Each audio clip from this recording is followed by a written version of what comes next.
ನಮಸ್ಕಾರ ವಿದ್ಯಾರ್ಥಿಗಳೇ. ನಾವು ಕಳೆದ ತರಗತಿಯಲ್ಲಿ ಸ್ಪೋರ್ಟ್ಸ್ ರಿಪೋರ್ಟಿಂಗ್ ಅಥವಾ ಕ್ರೀಡಾ ವರದಿಗಾರಿಕೆ ಬಗ್ಗೆ ನಾವು ಚರ್ಚೆಯನ್ನು ಮಾಡ್ತಾ ಇದ್ವಿ. ಈ ಒಂದು ವಿಡಿಯೋದಲ್ಲಿ ಹಾಗೆ ಈ ಒಂದು ತರಗತಿಯಲ್ಲಿ ಇನ್ವೆಸ್ಟಿಗೇಟಿವ್ ಜರ್ನಲಿಸಮ್ ಅಥವಾ ತನಿಖಾ ಪತ್ರಿಕೋದ್ಯಮ ಅಥವಾ ತನಿಖಾ ವರದಿಗಾರಿಕೆಯ ಬಗ್ಗೆ ಚರ್ಚೆಯನ್ನು ಮಾಡೋಣ.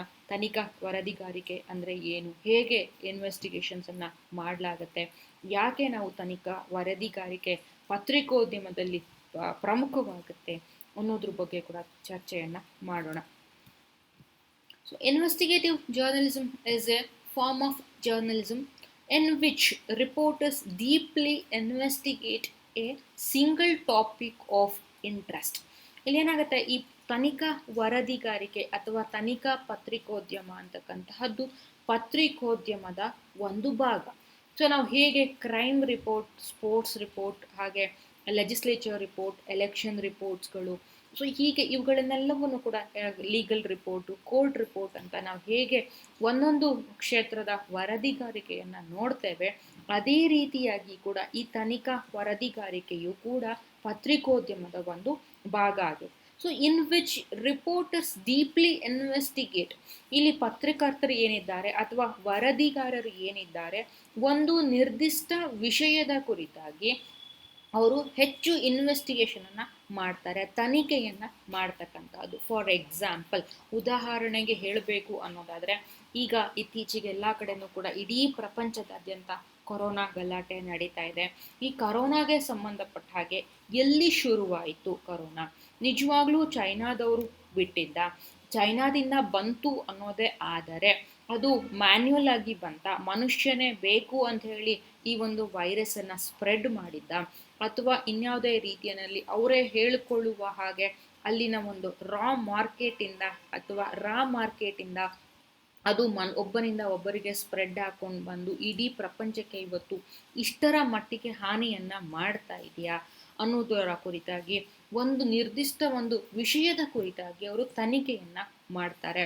ಅದರ ಆಳ ಅಗಲಗಳು ಏನು, ನಿಜವಾಗ್ಲೂ ಕೂಡ ಏನು ಇಂಟೆನ್ಷನನ್ನು ಹೊಂದಿತ್ತು ಆ ಒಂದು ಚೈನಾ ದೇಶ, ಯಾಕೆ ಈ ರೀತಿಯಾಗಿ ಮಾಡ್ತು, ಮ್ಯಾನ್ ಮೇಡ್ ಅಂತ ಆದರೆ ಯಾಕೆ, ಯಾವ ಉದ್ದೇಶಕ್ಕೆ ಇದನ್ನು ಒಂದು ವೆಪನ್ ಆಗಿ ಇಡೀ ಗ್ಲೋಬಲ್ ಲೆವೆಲ್ನಲ್ಲಿ ಒಂದು ವೆಪನ್ ಆಗಿ ಹೇಗೆ ಇದು ಕನ್ವರ್ಟ್ ಮಾಡ್ಕೊಳ್ತು, ಮತ್ತು ಇವತ್ತಿನ ಪರಿಸ್ಥಿತಿಯಲ್ಲಿ ಅಲ್ಲಿ ಚೈನಾದಲ್ಲಿ ಯಾಕೆ ನಾವು ಎಲ್ಲ ನೆಗೆಟಿವ್ ಕೇಸಸ್ಗಳನ್ನು ನೋಡ್ತೇವೆ, ಯಾಕೆ ನಮ್ಮ ದೇಶದಲ್ಲಿ ಪಾಸಿಟಿವ್ ಕೇಸ್ಗಳ ಸಂಖ್ಯೆ ಜಾಸ್ತಿ ಆಗ್ತಾ ಇದೆ, ನಮ್ಮ ದೇಶದ ಸ್ಥಿತಿಗತಿಗಳು ಏನು, ಇಲ್ಲಿ ಇರ್ತಕ್ಕಂತಹ ಏನು ನಮ್ಮ ದೇಶದಲ್ಲಿ ಸರ್ಕಾರಿ ಆಸ್ಪತ್ರೆಗಳಿದ್ದಾವೆ, ಹಾಸ್ಪಿಟಲ್ಸ್ಗಳು ಏನಿದ್ದಾವೆ ಅವು ಎಷ್ಟರ ಮಟ್ಟಿಗೆ ಚಿಕಿತ್ಸೆಯನ್ನು ಕೊಡೋದ್ರಲ್ಲಿ ಸಫಲ ಆಗಿದೆ, ಅದೇ ರೀತಿ ಪ್ರೈವೇಟ್ ಹಾಸ್ಪಿಟಲ್ಸ್ಗಳಲ್ಲಿ ಎಷ್ಟು ಅವತರದ ಒಂದು ಪಾಸಿಟಿವ್ ಇದರ ಏನು ಈ ಪಾಸಿಟಿವ್ ಬಂದಿರತಕ್ಕಂತಹ ಪೇಷಂಟ್ಗಳಿಗೆ ಎಷ್ಟರ ಮಟ್ಟಿಗೆ ಕೊಡ್ತಾ ಇದ್ದಾರೆ, ಇಲ್ಲಿ ಏನಾದರೂ ಇದು ಪ್ರೈವೇಟ್ ಹಾಸ್ಪಿಟಲ್ಸ್ಗಳು ಸುಲಿಗೆ ಮಾಡ್ತಿದ್ದಾರಾ, ಕರಪ್ಷನ್ಸ್ ಮಾಡ್ತಿದ್ದಾರಾ,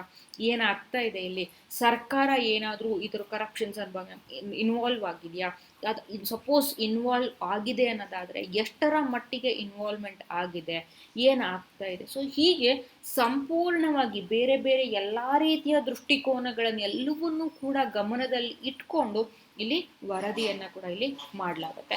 ಇದು ಪತ್ರಿಕೋದ್ಯಮದ ಒಂದು ಭಾಗ, ಒಂದು ಫಾರ್ಮ್ ಅಂತಲೇ ಕೂಡ. ಹೇಗೆ ಬೇರೆ ವರದಿಗಾರಿಕೆಗಳನ್ನು ಗುರುತಿಸ್ತೇವೆ, ಅದೇ ರೀತಿಯಾಗಿ ಪತ್ರಿಕೋದ್ಯಮದಲ್ಲಿ ಕೂಡ ಈ ಒಂದು ಇನ್ವೆಸ್ಟಿಗೇಟಿವ್ ಜರ್ನಲಿಸಮ್ ಅಥವಾ ತನಿಖಾ ವರದಿಗಾರಿಕೆ, ತನಿಖಾ ಪತ್ರಿಕೋದ್ಯಮವು ಕೂಡ ಒಂದು ಭಾಗ ಅಂತಲೇ ಕೂಡ ಹೇಳ್ಬೋದು. ಸೊ ಸೀರಿಯಸ್ ಕ್ರೈಮ್ಸ್, ಇದರ ಇನ್ವೆಸ್ಟಿಗೇಟಿವ್ ಜರ್ನಲಿಸಮ್ ಅಲ್ಲಿ ಬಂದಾಗ ಏನೆಲ್ಲ ವಿಷಯಗಳನ್ನು ಇನ್ವೆಸ್ಟಿಗೇಟ್ ಮಾಡಬಹುದು ಅಂತ ಹೇಳಿ ಬಂದಾಗ, ಲೈಕ್ ಸೀರಿಯಸ್ ಕ್ರೈಮ್ಸ್ ಇರ್ಬೋದು, ಪೊಲಿಟಿಕಲ್ ಕರಪ್ಷನ್ಸ್ ಇರ್ಬೋದು, ಅಥವಾ ಕಾರ್ಪೊರೇಟ್ ರಾಂಗ್ ಡೂಯಿಂಗ್ಸ್ಗಳು ಇರಬಹುದು. ಲೈಕ್ ಯಾವುದೋ ಒಂದು ತುಂಬ ಸೀರಿಯಸ್ ಆಗಿ ಅಂದರೆ ಒಂದಷ್ಟು ಕೊಲೆಗಳಾಯಿತು, ಲೈಕ್ ಈಗ ಯಾವುದೋ ಒಂದು ಮುಂಬೈ ಮೇಲೆ ಆಗಿದ್ದಂಥ ಅಟ್ಯಾಕ್ ಇರ್ಬೋದು, ಬಾಂಬ್ ಅಥವಾ ಬೆಂಗಳೂರಿನಲ್ಲಿ ಆದಂತಹ ಸೀರಿಯಸ್ ಬಾಂಬ್ ಬ್ಲಾಸ್ಟ್ಗಳಿರ್ಬೋದು, ಅಥವಾ ನಮ್ಮ ಇದ್ರ ಮೇಲೆ ಭಯೋತ್ಪಾದಕರು ನಮ್ಮ ಮೇಲೆ ಮಾಡ್ತಕ್ಕಂಥ ಅಂದರೆ ಭಾರತದ ಮೇಲೆ ಅವಾಗವಾಗ ಮಾಡ್ತಕ್ಕಂತಹ ದಾಳಿಗಳಿರಬಹುದು, ಡೆಲ್ಲಿನಲ್ಲಿ ಆಗಿದ್ದ ಅಟ್ಯಾಕ್ ಇರ್ಬೋದು, ಮುಂಬೈ ಮೇಲೆ ಆದ ಅಟ್ಯಾಕ್ ಇರ್ಬೋದು, ಬೆಂಗಳೂರು ಮೇಲೆ ಆದ ಅಟ್ಯಾಕ್ ಇರ್ಬೋದು, ಅಥವಾ ಅಹಮದಾಬಾದ್ ಮೇಲೆ ಆದಂತಹ ಬಾಂಬ್ ಅಟ್ಯಾಕ್ ಇರ್ಬೋದು. ಸೊ ಹೀಗೆ ಬೇರೆ ಬೇರೆ ಪ್ರದೇಶಗಳಲ್ಲಿ ಅವರು ಈ ಥರ ಕ್ರೈಮ್ಗಳನ್ನು ಆದಂತಹ ಸಂದರ್ಭಗಳಲ್ಲಿ ಅಲ್ಲಿ ಯಾವ ಟೆರರಿಸಮ್ ಆಕ್ಟಿವಿಟಿ ಅವರು ಇನ್ವಾಲ್ವ್ಮೆಂಟ್ ಇದ್ದಾರೆ, ನಿಜವಾಗ್ಲೂ ಏನು ಆಗ್ತಾ ಇದೆ ಅಲ್ಲಿ. ಈಗ ಇತ್ತೀಚೆಗೆ ಮಂಗಳೂರಿನಲ್ಲಿ ನಾವು ಸುದ್ದಿಯನ್ನು ಕೇಳಿದ್ವಿ, ಮಂಗಳೂರು ಇಂಟರ್ನ್ಯಾಷನಲ್ ಏರ್ಪೋರ್ಟಲ್ಲಿ ಕೂಡ ಬಾಂಬ್ ಇದೆ ಅಂತ ಹೇಳ್ಬಿಟ್ಟು ಹೇಳಿ ಯಾರೋ ಒಬ್ಬ ಪ್ರಾಂಕ್ ಕಾಲನ್ನು ಕೂಡ ಮಾಡಿದ್ದ. ಅದ್ರ ಬಗ್ಗೆ ಇನ್ವೆಸ್ಟಿಗೇಷನ್ಸನ್ನು ಮಾಡ್ತಕ್ಕಂಥದ್ದು ಇರ್ಬೋದು, ಅಥವಾ ಪೊಲಿಟಿಕಲ್ ಕರಪ್ಷನ್ಸ್ಗಳು ಇರ್ಬೋದು. ಈಗ ಪೊಲಿಟಿಷಿಯನ್ಸ್ಗಳು ಈಗ ಇತ್ತೀಚೆಗೆ ಮಾಧ್ಯಮಗಳಲ್ಲಿ ಕೇಳಿ ಬರ್ತಾ ಇರತಕ್ಕಂತಹ ಸುದ್ದಿಗಳು ಏನು, ಕೊರೋನಾ ಇದರಿಂದಾಗಿ ಅಪೋಸಿಷನ್ ಪಾರ್ಟಿಯವರು ಮಾತಾಡ್ತಾ ಇದ್ದಾರೆ.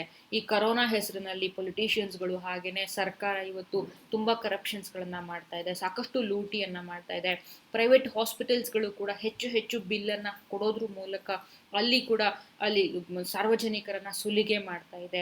ಸೊ ಈ ರೀತಿಯಾಗಿ ಪೊಲಿಟಿಷಿಯನ್ಸ್ಗಳು ಮಾಡ್ತಕ್ಕಂತಹ ಕರಪ್ಷನ್ಸ್ಗಳು ಕೂಡ, ಅಂದರೆ ಭ್ರಷ್ಟಾಚಾರಗಳು ಕೂಡ ಇರಬಹುದು. ನಾಟ್ ಓನ್ಲಿ ಪೊಲಿಟಿಷಿಯನ್ಸ್, ನಮ್ಮ ಎಕ್ಸಿಕ್ಯೂಷನಲ್ಲಿ ಇರ್ತಕ್ಕಂತಹ ಅಥವಾ ನಮ್ಮ ಅಧಿಕಾರಿಗಳು ಏನು ಲಂಚವನ್ನು ತಗೊಳ್ತಾ ಇದ್ದಾರೆ. ಇತ್ತೀಚೆಗೆ ಕೂಡ ಸಾಕಷ್ಟು ಸುದ್ದಿಗಳು ಬಂತು, 5 ಲಕ್ಷ ಲಂಚ ತಗೊಳ್ತಿದ್ದಂತಹ ಸಂದರ್ಭದಲ್ಲಿ ತಹಶೀಲ್ದಾರ್ ಒಬ್ರು ಸಿಕ್ಕಿ ಹಾಕೊಂಡ್ರು, ಅವ್ರನ್ನ ರೆಡ್ ಹ್ಯಾಂಡ್ ಆಗಿ ಕೂಡ ಅರೆಸ್ಟ್ ಮಾಡಲಾಯಿತು, ಅವ್ರನ್ನ ಹಿಡಿದು ಅರೆಸ್ಟ್ ಮಾಡಿ. ಸೊ ಈ ಥರದ ಸುದ್ದಿಗಳ ಕುರಿತಾಗಿ ಕೂಡ ಇನ್ವೆಸ್ಟಿಗೇಷನ್ ಅನ್ನ ಮಾಡ್ತಕ್ಕಂಥದ್ದು. ಹಾಗೆ ಕಾರ್ಪೊರೇಷನ್ ಲೆವೆಲ್ಗಳಲ್ಲಿ ಆಗ್ತಕ್ಕಂತಹ ಕೆಲವು ರಾಂಗ್ ಡಿಸಿಷನ್ಸ್ಗಳು ಕೂಡ ಆಗಿರಬಹುದು, ಅಥವಾ ಕಾರ್ಪೊರೇಟರ್ಗಳು ತೆಗೆದುಕೊಳ್ತಕ್ಕಂಥ ಕೆಲವೊಂದು ರಾಂಗ್ ಡಿಸಿಷನ್ಸ್ ಇರ್ಬೋದು, ಅಥವಾ ಅಲ್ಲಿ ಏನು ತಪ್ಪುಗಳು ಆಗ್ತಾ ಇದೆ ಆ ತಪ್ಪುಗಳ ಕುರಿತಾಗಿ ಮಾಹಿತಿಯನ್ನು ಕಲೆ ಹಾಕ್ತಾರೆ. ಅಲ್ಲಿ ಏನಾದರೂ ನಿಜವಾಗ್ಲೂ ಕೂಡ ತುಂಬ ದೊಡ್ಡ ಮಟ್ಟದಲ್ಲಿ ಫಿನಾನ್ಸ್ ಅಂದರೆ ಇನ್ವಾಲ್ವ್ಮೆಂಟ್ ಆಗಿದೆಯಾ, ಎಕನಾಮಿಕಲಿ ಸೊಸೈಟಿಗೆ ಬರ್ಡನ್ ಆಗ್ತಾ ಇದೆಯಾ, ಲೈಕ್ 2G ಸ್ಪೆಕ್ಟ್ರಮ್ ಹಗರಣ ಇರ್ಬೋದು, ಅಥವಾ ಮಲ್ಯದ ಒಂದು ಹಗರಣ ಇರ್ಬೋದು, ಅಥವಾ ನೀರವ್ ಮೋದಿ ಮಾಡಿದಂತಹ ಒಂದು ಮೋಸದ ಪ್ರಕರಣ ಇರ್ಬೋದು, ಅಥವಾ IMA ಜ್ಯುವೆಲ್ರಿ ಹಗರಣ ಕೂಡ ಇರ್ಬೋದು. ಸೊ ಹೀಗೆ ಏನಾದರೂ ಸಮಸ್ಯೆಗಳು ಆಗ್ತಾ ಇದೆಯಾ, ಈ ಥರ ಸೀರಿಯಸ್ ಕ್ರೈಮಿಂದಾಗಿ ನಮ್ಮ ಸೊಸೈಟಿಗೆ ಹಾರ್ಮ್ ಆಗ್ತಾ ಇದೆಯಾ, ಅದರಿಂದ ಅಡ್ವಾಂಟೇಜ್ ಆಗ್ತಾ ಇದೆಯಾ, ಸಾಕಷ್ಟು ಜನ ಅದರಿಂದ ಸಫರ್ ಆಗ್ತಾ ಇದ್ದಾರಾ, ಅವುಗಳ ಕುರಿತಾಗಿ ಇನ್ವೆಸ್ಟಿಗೇಟ್ ಮಾಡ್ತಾರೆ, ತನಿಖೆಯನ್ನು ಮಾಡ್ತಾರೆ. ಅವ್ರು ಏನು ಪೊಲೀಸ್ ಅಧಿಕಾರಿಗಳಿರ್ಬೋದು, CBI ಇರ್ಬೋದು, CID ಇರ್ಬೋದು. ಸೊ ಈ ಥರದವರು ಮಾಡೋದ್ರ ಹೊರತಾಗಿಯೂ ಕೂಡ ಮಾಧ್ಯಮಗಳು ಒಂದಷ್ಟು ತನಿಖೆಯನ್ನು ಕೂಡ ಮಾಡುತ್ತವೆ, ಅವುಗಳ ಕುರಿತಾಗಿ ವರದಿಯನ್ನು ಕೊಡ್ತಕ್ಕಂಥದ್ದು. So and investigative journalism May spend months or years researching and preparing A report. ಈ ಒಂದು ತನಿಖಾ ವರದಿಗಾರಿಕೆ ಅಥವಾ ತನಿಖಾ ಪತ್ರಿಕೋದ್ಯಮಕ್ಕೆ ಬಂದಂತಹ ಸಂದರ್ಭಗಳಲ್ಲಿ ಒಬ್ಬ ವರದಿಗಾರ ಅಥವಾ ಒಬ್ಬ ಪತ್ರಕರ್ತ ಅಥವಾ ಒಂದು ಟೀಮ್ ಅಥವಾ ಒಂದು ತಂಡ ಏನಿದೆ ಅಲ್ಲಿ ಕೆಲಸವನ್ನ ಮಾಡ್ತಾರೆ, ಅವರು ಇದಕ್ಕೆ 1 ತಿಂಗಳಾಗ್ಬೋದು ಅಥವಾ ವರ್ಷಗಳೇ ಕೂಡ ಆಗಬಹುದು ವರದಿಗಳನ್ನ ತಯಾರು ಮಾಡಲಿಕ್ಕೆ. ಸೊ ಇಷ್ಟೇ ಟೈಮ್ ಒಳಗಡೆ ನಾವು ಮಾಹಿತಿಯನ್ನ ಕಲೆ ಹಾಕ್ತೀವಿ, ಇಷ್ಟೇ ಟೈಮ್ ಒಳಗಡೆ ನಮ್ಗೆಲ್ಲವೂ ಕೂಡ ಸಿಕ್ಕಿಬಿಡತ್ತೆ ಅಂತ ಹೇಳೋದಕ್ಕೆ ಸಾಧ್ಯ ಇಲ್ಲ. ಕೆಲವು ಸಂದರ್ಭಗಳಲ್ಲಿ ಸಿಗಬಹುದು, ಕೆಲವು ಸಂದರ್ಭಗಳಲ್ಲಿ ಸಿಗದೇ ಇರುವ ಸಾಧ್ಯತೆಗಳು ಕೂಡ ಇರ್ಬೋದು. ಇನ್ನೂ ಕೆಲವು ಸಂದರ್ಭಗಳಲ್ಲಿ ನಾವು ಏನು ಮಾಹಿತಿಗಳನ್ನು ಕಲೆ ಹಾಕಿದ್ವಿ, ಏನು ನಾವು ವರದಿಯನ್ನು ತಯಾರು ಮಾಡಿದ್ವಿ, ಎಂಟೈರ್ ರಿಪೋರ್ಟೇ ಕೂಡ ಅಲ್ಲಿ ತಪ್ಪಾಗಿ ಕೂಡ ಇರಬಹುದು, ಅಲ್ಲಿ ಯಾವುದೇ ರೀತಿಯ ಸತ್ಯಾಂಶಗಳ ಇಲ್ಲದೆ ಕೂಡ ಇರಬಹುದು, ಕಂಪ್ಲೀಟ್ ಮಿತ್ ರಿಪೋರ್ಟ್ ಕೂಡ ಆಗಿರ್ಬೋದು, ಅಂದರೆ ಸಂಪೂರ್ಣ ಸುಳ್ಳು ವರದಿ ಕೂಡ ಆಗಿರ್ಬೋದು. ಅದಕ್ಕೆ ಯಾವುದೇ ಪೂರಕವಾಗಿರ್ತಕ್ಕಂತಹ ಡಾಕ್ಯುಮೆಂಟ್ಸ್ಗಳು ಕೂಡ ನಮಗೆ ಸಿಗದೇ ಇರ್ಬೋದು, ಅಥವಾ ಇನ್ಯಾವುದೋ ಪ್ರೆಷರ್ ನಮಗೆ ಬಂದು ಆ ಒಂದು ವರದಿಯನ್ನು ನಾವು ಮಾಡದೆ ಪ್ರಕಟ ಮಾಡದೇ ಇರುವ ಸಾಧ್ಯತೆಗಳು ಕೂಡ ಅಲ್ಲಿ ಇರ್ಬೋದು. So practitioners sometimes use the term watchdog reporting or accountability reporting. ಸಾಮಾನ್ಯವಾಗಿ ಈ ಒಂದು ಇನ್ವೆಸ್ಟಿಗೇಷನ್ ಜರ್ನಲಿಸಮ್ನ ಅಥವಾ ತನಿಖಾ ವರದಿಗಾರಿಕೆಯನ್ನ ಕಾವಲು ನಾಯಿ ವರದಿಗಾರಿಕೆ ಅಂತಲೂ ಕೂಡ ಕರೆಯಲಾಗುತ್ತೆ. ಕೆಲವೊಮ್ಮೆ ಅವಳನ್ನ ಅಥವಾ ಉತ್ತರದಾಯಿತ್ವ ವರದಿಗಾರಿಕೆ ಅಂತಲೂ ಕೂಡ ಇಲ್ಲಿ ಕರೆಯಲಾಗುತ್ತೆ. So what ever it may be, ಏನೇ ಕೂಡ ಆಗಿರಬಹುದು, ಆದರೆ ಒಂದು ವಿಷಯದ ಕುರಿತಾಗಿ ಅಥವಾ ಏನೋ ಸಮ್ ಮಿಸ್ಟೇಕ್ಸ್ಗಳು ಆದಾಗ, ತಪ್ಪುಗಳು ಆದಾಗ ಅವುಗಳ ಹಿಂದೆ ಹೋಗಿ ಅಲ್ಲಿ ಏನು ಆಗಿದೆ ಅವುಗಳ ಕುರಿತಾಗಿ ಒಂದು ತನಿಖೆಯನ್ನು ಕೂಡ ಮಾಡ್ತಕ್ಕಂಥದ್ದು. ಸೊ ನಮಗೆ ಗೊತ್ತಿದೆ, ನಿಮ್ಗೆ ಆಲ್ರೆಡಿ ಪತ್ರಿಕೋದ್ಯಮದ ಬಗ್ಗೆ ಓದಿದ್ದೀರಿ, ಪತ್ರಿಕೋದ್ಯಮವನ್ನ ಕಾವಲು ನಾಯಿ ಅಂತಲೇ ಕೂಡ ಕರೀತಕ್ಕಂಥದ್ದು. ಸೊ ಆ ಒಂದು ನಿಟ್ಟಿನಲ್ಲಿ ಈ ಒಂದು ಇನ್ವೆಸ್ಟಿಗೇಷನ್ ಅಂದರೆ ಅಷ್ಟರ ಮಟ್ಟಿಗೆ ನಾವು ಅವುಗಳ ಹಿಂದೆ ಹೋಗ್ತೇವೆ, ಸುದ್ದಿಗಳ ಹಿಂದೆ ಹೋಗ್ತೇವೆ, ಸುದ್ದಿಯನ್ನು ಕಲೆ ಹಾಕ್ತೇವೆ, ಮಾಹಿತಿಯನ್ನು ಕಲೆ ಹಾಕ್ತೇವೆ. ಅಲ್ಲಿ ನಿಜವಾಗ್ಲೂ ತಪ್ಪುಗಳು ಏನಾದರೂ ಆಗಿದೆಯಾ, ಸಮಸ್ಯೆಗಳು ಆಗಿದೆಯಾ, ಅವುಗಳ ಕುರಿತಾಗಿ ನಾವು ಇನ್ಫಾರ್ಮೇಷನ್ಸ್ಗಳನ್ನು ಕಲೆ ಹಾಕ್ತಕ್ಕಂಥದ್ದು. ಅಂದರೆ ಅದಕ್ಕೆ ಕಾವಲು ನಾಯಿಯ ಹಾಗೆ ಕೆಲಸವನ್ನು ಮಾಡ್ತಕ್ಕಂಥದ್ದು. ಸೊ ಹಾಗಾಗಿ ಇದನ್ನು ವಾಚ್ ಡಾಗ್ ರಿಪೋರ್ಟಿಂಗ್ ಅಥವಾ ಕಾವಲು ನಾಯಿ ವರದಿಗಾರಿಕೆ ಅಂತ ಕರಿತೇವೆ. ಹಾಗೆ ಅಕೌಂಟ್ ಅಕೌಂಟಬಿಲಿಟಿ ರಿಪೋರ್ಟಿಂಗ್ ಅಂದರೆ ಉತ್ತರದಾಯಿತ್ವ. ಮಾಧ್ಯಮಗಳಿಗೆ ಅವುಗಳದೇ ಆಗಿರ್ತಕ್ಕಂಥ ಒಂದಷ್ಟು ಜವಾಬ್ದಾರಿ ಇದೆ. ಸಮಾಜಕ್ಕೆ ಉತ್ತರದಾಯಿಯಾಗಿ ಕೆಲಸವನ್ನ ಮಾಡಬೇಕಾಗತ್ತೆ ನಾವು. ಯಾಕಂದ್ರೆ ಸಮಾಜಕ್ಕೆ ನಾವು ಮಾಹಿತಿಯನ್ನು ಕೊಡ್ತಾ ಇದ್ದೇವೆ, ಜನಗಳಿಗೆ ಮಾಹಿತಿಯನ್ನು ಕೊಡ್ತಾ ಇದ್ದೇವೆ, ಅವ್ರನ್ನ ನಾವು ಎಜುಕೇಟ್ ಮಾಡ್ತಾ ಇದ್ದೇವೆ, ಅವ್ರಿಗೆ ನಾವು ಇನ್ಫಾರ್ಮೇಶನ್ಸ್ ಅನ್ನ ಪ್ರೊವೈಡ್ ಮಾಡ್ತಾ ಇದ್ದೇವೆ. ಸೊ ಹಾಗಾಗಿ ನಾವು ಯಾವತ್ತೂ ಕೂಡ ಸಮಾಜಕ್ಕೆ ಉತ್ತರದಾಯಿಯಾಗಿ ಕೆಲಸವನ್ನ ನಿರ್ವಹಿಸುವ ನಿಟ್ಟಿನಲ್ಲಿ ಇದನ್ನ ನಾವು ಅಕೌಂಟಬಿಲಿಟಿ ರಿಪೋರ್ಟಿಂಗ್ ಅಥವಾ ಉತ್ತರದಾಯಿತ್ವ ವರದಿಗಾರಿಕೆ ಅಂತಲೂ ಕೂಡ ಕರೆಯಲಾಗುತ್ತೆ.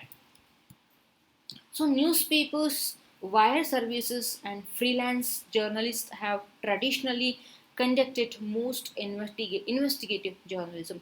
ಇಲ್ಲಿ ಪತ್ರಿಕೋದ್ಯಮ ಅಂತ ಹೇಳಿದ್ರೆ ನಮ್ಮ ಮಾಧ್ಯಮಗಳಲ್ಲಿ ನೋಡಿದಂತಹ ಸಂದರ್ಭಗಳಲ್ಲಿ ಯಾರೆಲ್ಲ ಈ ಒಂದು ಇನ್ವೆಸ್ಟಿಗೇಟಿವ್ ಜರ್ನಲಿಸಮ್ ಅಥವಾ ತನಿಖಾ ವರದಿಗಾರಿಕೆಯನ್ನ ನಡೆಸ್ತಾರೆ ಅಂತ ಹೇಳಿ ಬಂದಾಗ, ಲೈಕ್ ನ್ಯೂಸ್ ಪೇಪರ್ಸ್ಗಳಲ್ಲಿ ಕೂಡ ಇಂಡಿವಿಜುವಲ್ ಆಗಿರ್ತಕ್ಕಂಥ ನ್ಯೂಸ್ ಪೇಪರ್ಸ್ಗಳು ಕೂಡ ಆಗಿರ್ಬೋದು, ಲೈಕ್ ಪ್ರಜಾವಾಣಿ ಇರ್ಬೋದು ಅಥವಾ ಕನ್ನಡಪ್ರಭ ಇರ್ಬೋದು, ನ್ಯಾಷನಲ್ ಲೆವೆಲ್ಗೆ ಬಂದಾಗ ಡೆಕ್ಕನ್ ಹೆರಾಲ್ಡ್ ಇರ್ಬೋದು ಅಥವಾ ಟೈಮ್ಸ್ ಆಫ್ ಇಂಡಿಯಾ ಇರ್ಬೋದು, ಅಥವಾ DNA ಪತ್ರಿಕೆ ಇರಬಹುದು, ಅಥವಾ ಇಂಡಿಯನ್ ಎಕ್ಸ್ಪ್ರೆಸ್ ಪತ್ರಿಕೆ ಇರ್ಬೋದು, ಇನ್ಯಾವುದೇ ದೊಡ್ಡ ಪತ್ರಿಕೆಗಳು ಕೂಡ ಆಗಿರ್ಬೋದು, ಅವ್ರುಗಳು ಕೂಡ ಈ ಒಂದು ಇನ್ವೆಸ್ಟಿಗೇಟಿವ್ ರಿಪೋರ್ಟಿಂಗ್ ಇದನ್ನ ಕೂಡ ಇನ್ವೆಸ್ಟಿಗೇಷನ್ ಕೂಡ ಮಾಡಬಹುದು. ಅಗೇನ್ ವೈರ್ ಸರ್ವಿಸ್ ಅಂದರೆ ನ್ಯೂಸ್ ಏಜೆನ್ಸಿಗಳು, ಸುದ್ದಿ ಸಂಸ್ಥೆಗಳು, ಲೈಕ್ ANI ಇರ್ಬೋದು, PTI ಇರ್ಬೋದು, AP ಇರ್ಬೋದು, ರಾಯ್ಟರ್ಸ್ ಇರ್ಬೋದು. ಸೊ ಹೀಗೆ ದೊಡ್ಡ ದೊಡ್ಡ ನ್ಯೂಸ್ ಏಜೆನ್ಸಿಗಳು ಕೂಡ ಈ ಥರದ ಒಂದು ಇನ್ವೆಸ್ಟಿಗೇಷನ್ಸ್ಗಳನ್ನು ಕೂಡ ಮಾಡಬಹುದು. ಇಲ್ಲಿ ಒಬ್ಬ ವ್ಯಕ್ತಿ ಇನ್ವಾಲ್ವ್ ಆಗಿರ್ಬೋದು, ಅಥವಾ ಎಂಟೈರ್ ಟೀಮ್ ಇನ್ವಾಲ್ವ್ ಆಗಿರ್ಬೋದು, ಅಥವಾ ಗ್ರೂಪ್ ಆಫ್ ಪೀಪಲ್ ಕೂಡ, ಅಂದರೆ ಗ್ರೂಪ್ ಆಫ್ ರಿಪೋರ್ಟರ್ಸ್ಗಳು ಕೂಡ ಅಲ್ಲಿ ಇನ್ವಾಲ್ವ್ ಆಗಿರ್ಬೋದು. 1 ಅಥವಾ 2 ಜನ ಅಥವಾ 4 ಜನ ಸೇರಿಕೊಂಡು ಕೂಡ ಈ ಥರದ ಇನ್ವೆಸ್ಟಿಗೇಷನ್ಸ್ಗಳನ್ನು ಕೂಡ ಮಾಡಬಹುದು. It depends upon the situation and topics. ಅವ್ರು ಎಷ್ಟರ ಮಟ್ಟಿಗೆ ಅವ್ರು ಯಾವ ಫೀಲ್ಡನ್ನು ಆಯ್ಕೆ ಮಾಡ್ಕೊಂಡಿದ್ದಾರೆ, ಅದರ ಸೀರಿಯಸ್ನೆಸ್ ಎಷ್ಟಿದೆ, ಅವುಗಳೆಲ್ಲವೂ ಕೂಡ ಅಲ್ಲಿ ಡಿಪೆಂಡ್ ಆಗೋದಕ್ಕೆ ಶುರು ಆಗುತ್ತೆ. ಅಗೇನ್ ಫ್ರೀಲ್ಯಾನ್ಸ್ ಪತ್ರಕರ್ತರು ಹಾಗೆ ಹವ್ಯಾಸಿ ಪತ್ರಕರ್ತರು ಕೂಡ ಕೆಲವೊಮ್ಮೆ ಈ ಥರದ ಇನ್ವೆಸ್ಟಿಗೇಷನ್ಸನ್ನು ಮಾಡುವ ಸಾಧ್ಯತೆಗಳು ಕೂಡ ಇರುತ್ತೆ. ಈಗ ಫ್ರೀಲ್ಯಾನ್ಸರ್ಸ್ಗಳಿಗೆ ಕೆಲವೊಂದು ಸಂದರ್ಭಗಳಲ್ಲಿ ಲೈಕ್ ಗಣಿ ಹಗರಣಗಳು ಏನಾಯಿತು ಕರ್ನಾಟಕದಲ್ಲಿ ನಿಮಗೆಲ್ಲ ಗೊತ್ತಿದೆ. ಜನಾರ್ದನ್ ರೆಡ್ಡಿ ಅವರು ಒಂದು ಗಣಿ ಹಗರಣದಲ್ಲಿ ಸಿಗಿ ಹಾಕೊಂಡಿದ್ರು, ಸುಮಾರು 4-5 ವರ್ಷಗಳ ಕಾಲ ಜೈಲಲ್ಲಿ ಕೂಡ ಇದ್ರು, ಅದೆಲ್ಲ ನಿಮಗೆ ಗೊತ್ತಿದೆ. ಈಗೇನು ಅದೇ ಸಂದರ್ಭಗಳಲ್ಲಿ ಯಡಿಯೂರಪ್ಪನವ್ರನ್ನೂ ಕೂಡ ಒಂದು ದಿನ ಜೈಲಿಗೆ ಕೂಡ ಹಾಕಿದ್ರು, ಅದೆಲ್ಲವನ್ನೂ ಕೂಡ ನೀವು ನೋಡಿದ್ದೀರಿ. ಸೊ ಆ ಥರದಲ್ಲಿ ಕೂಡ ಎಲ್ಲೋ ಒಂದು ಕಡೆ ಈ ಥರ ನ್ಯೂಸ್ ಪೇಪರ್ ಜರ್ನಲಿಸ್ಟ್ಗಳು ಕೂಡ ಈ ಒಂದು ಇನ್ವೆಸ್ಟಿಗೇಷನ್ ಜರ್ನಲಿಸಮನ್ನು ಮಾಡೋದ್ರ ಮೂಲಕನೂ ಕೂಡ ಈ ಒಂದು ತನಿಖೆಗಳು, ಅಂದರೆ ಈ ಒಂದು ಪ್ರಕರಣಗಳು ಕೂಡ ಹೊರಗಡೆ ಬಂದಿದ್ದಕ್ಕೆ ನಮಗೆ ಉದಾಹರಣೆಗಳು ಕೂಡ ಸಿಗತ್ತೆ. ಸೊ ಹಾಗೇನೆ have traditionally conducted more investigative journalism. So ಇವ್ರುಗಳೆಲ್ಲರೂ ಕೂಡ ಸಾಮಾನ್ಯವಾಗಿ ಪತ್ರಿಕೆಗಳಲ್ಲಿ, ಈ ಥರದ ವೈರ್ ಸರ್ವಿಸ್ಗಳಲ್ಲಿ, ನ್ಯೂಸ್ ಏಜೆನ್ಸಿಗಳಲ್ಲಿ ಕೂಡ ಈ ಒಂದು ಇನ್ವೆಸ್ಟಿಗೇಟಿವ್ ಜರ್ನಲಿಸಮನ್ನು ಕೂಡ ಹಮ್ಮಿಕೊಳ್ತಕ್ಕಂಥ ಕೆಲಸವನ್ನು ಕೂಡ ಮಾಡ್ತಾರೆ. ಅಗೇನ್ ಟೆಲಿವಿಷನ್ಸ್ಗಳಲ್ಲೂ ಕೂಡ ಈ ಥರ ಇನ್ವೆಸ್ಟಿಗೇಟಿವ್ ಜರ್ನಲಿಸಮ್ ಕೂಡ ನಡೆಯುತ್ತೆ. ನೀವು ಕೆಲವು ವಿಜಯಲಕ್ಷ್ಮಿ ಶಿಬ್ರೂರವರ ಸಾಕಷ್ಟು ವರದಿಗಳನ್ನು ಕೂಡ ನೀವು ನೋಡಿರಬಹುದು. ಬೇರೆ ಬೇರೆ ನ್ಯೂಸ್ ಚಾನೆಲ್ಸ್ಗಳಲ್ಲಿ ಕೂಡ ಅವರು ವರ್ಕ್ ಮಾಡಿದ್ರು. ಆ ಸಂದರ್ಭಗಳಲ್ಲಿ ಕೂಡ ಕೆಲವೊಂದು ಸ್ಕೂಪ್ ರೈಟಪ್ಸ್ಗಳನ್ನು ಕೂಡ ಪ್ರೋಗ್ರಾಮ್ಸ್ಗಳನ್ನು ಕೂಡ ಅವರು ನಡೆಸ್ಕೊಟ್ಟಿದ್ರು. ಲೈಕ್ ಆಯಿಲ್ ಮಾಫಿಯಾ ಬಗ್ಗೆ ಹೇಳ್ತಕ್ಕಂಥದ್ದು ಇರಬಹುದು, ಅಥವಾ ಟ್ರಾಫಿಕಲ್ಲಿ ಪೊಲೀಸ್ನವ್ರು ಮಾಡ್ತಕ್ಕಂಥ ಮಾಫಿಯಾ ಬಗ್ಗೆ ಇರ್ಬೋದು, ಅಥವಾ ಬೇರೆ ಫುಡ್ಗೆ ಸಂಬಂಧಪಟ್ಟ ಹಾಗೆ ಬೇರೆ ಬೇರೆ ಕ್ಷೇತ್ರಗಳಲ್ಲಿ ಯಾವೆಲ್ಲ ಸಮಸ್ಯೆಗಳಾಗ್ತಾ ಇದೆ, ಡ್ರಗ್ಗಳು ಹೇಗೆ ಎಲೆಕ್ಷನ್ ಟೈಮಲ್ಲಿ ಬೆಂಗಳೂರಿನಲ್ಲಿ ಸಪ್ಲೈ ಆಗುತ್ತೆ ಅನ್ನೋದ್ರ ಬಗ್ಗೆ ಕೂಡ ಒಂದಷ್ಟು ಪ್ರೋಗ್ರಾಮ್ಸ್ಗಳನ್ನು ಅವರು ನಡೆಸ್ಕೊಟ್ಟಿದ್ರು. ನೀವು ನೋಡಿರ್ಬೋದು, ಟೆಲಿವಿಷನ್ಸ್ಗಳಲ್ಲಿ ಬಂದಿರುತ್ತೆ. ಸೊ ಅವುಗಳೆಲ್ಲವೂ ಕೂಡ ಇನ್ವೆಸ್ಟಿಗೇಟಿವ್ ಜರ್ನಲಿಸಮ್ಗಳಿಗೆ ಉದಾಹರಣೆಗಳು ಅಂತಲೇ ಕೂಡ ಹೇಳ್ಬೋದು. Again not only news paper, news agency ಅಥವಾ ಫ್ರೀಲ್ಯಾನ್ಸರ್ಸ್ಗಳು ಅಷ್ಟೇ ಅಲ್ಲ, ಇವನ್ ಟೆಲಿವಿಷನ್ ಮೀಡಿಯಾದವರು ಕೂಡ ಈ ಥರ ಒಂದು ಇನ್ವೆಸ್ಟಿಗೇಟಿವ್ ಜರ್ನಲಿಸಮನ್ನು ಕೂಡ ಮಾಡ್ತಕ್ಕಂತಹದ್ದು. With the decline in income through advertising, many traditional news services have struggle to fund. ಇಲ್ಲಿ ಕೆಲವು ಸಂದರ್ಭಗಳಲ್ಲಿ ಏನಾಗುತ್ತೆ ಅಂದರೆ, ಈ ಇನ್ವೆಸ್ಟಿಗೇಟಿವ್ ಜರ್ನಲಿಸಮ್ಗೆ ಬಂದಾಗ it's a kind of serious reporting. ಇಲ್ಲಿ ಸಾಕಷ್ಟು ತುಂಬ ತನಿಖೆಯನ್ನು ಮಾಡಬೇಕಾಗತ್ತೆ, ಅವುಗಳ ಹಿಂದೆ ಹೋಗಬೇಕಾಗತ್ತೆ, ಸಾಕಷ್ಟು ಹಣವನ್ನು ಕೂಡ ನಾವು ಅಲ್ಲಿ ಇನ್ವೆಸ್ಟ್ಮೆಂಟನ್ನು ಕೂಡ ಮಾಡಬೇಕಾಗತ್ತೆ.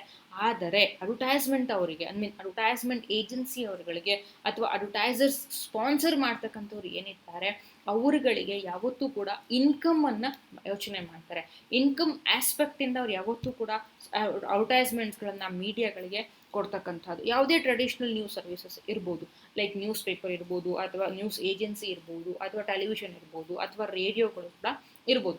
ಸೊ ಆದರೆ ಇವ್ರು ಕೊಡ್ತಕ್ಕಂತಹ ಸಂದರ್ಭಗಳಲ್ಲಿ ಅಡ್ವರ್ಟೈಸ್ಮೆಂಟ್ಸ್ ಕೊಡ್ತಕ್ಕಂಥದ್ದು ನಮ್ಮ ಸರ್ಕ್ಯುಲೇಷನ್ ಜಾಸ್ತಿ ಇರಬೇಕು, ನಮ್ಮ ಓದುಗರು, ನಮ್ಮ ಕೇಳುಗರು, ನಮ್ಮ ನೋಡುಗರು ಏನಿದ್ದಾರೆ ಅವರ ಸಂಖ್ಯೆ ಜಾಸ್ತಿ ಇದ್ದಾಗ ಮಾತ್ರ ಅಡ್ವರ್ಟೈಸರ್ಸ್ಗಳು ಕೂಡ ಹೆಚ್ಚು ಹೆಚ್ಚು ಜಾಹೀರಾತುಗಳನ್ನು ನಮ್ಮ ಪತ್ರಿಕೆಗಳಿಗೆ ಅಥವಾ ನಮ್ಮ ಮಾಧ್ಯಮಗಳಿಗೆ ಕೊಡ್ತಕ್ಕಂತಹ ಕೆಲಸವನ್ನು ಕೂಡ ಮಾಡ್ತಾರೆ. ಸೊ ಈ ಥರದ ಸೀರಿಯಸ್ ರೈಟಪ್ಸ್ಗಳಿಗೆ ಬಂದಾಗ ಜನಗಳು ಹೆಚ್ಚು ಓದೋದಿಲ್ಲ, ಹೆಚ್ಚು ಅವರು ಗಮನವನ್ನು ಕೊಡ್ತಕ್ಕಂತಹ ಸಾಧ್ಯತೆಗಳು ಕಡಿಮೆ ಇರುತ್ತೆ.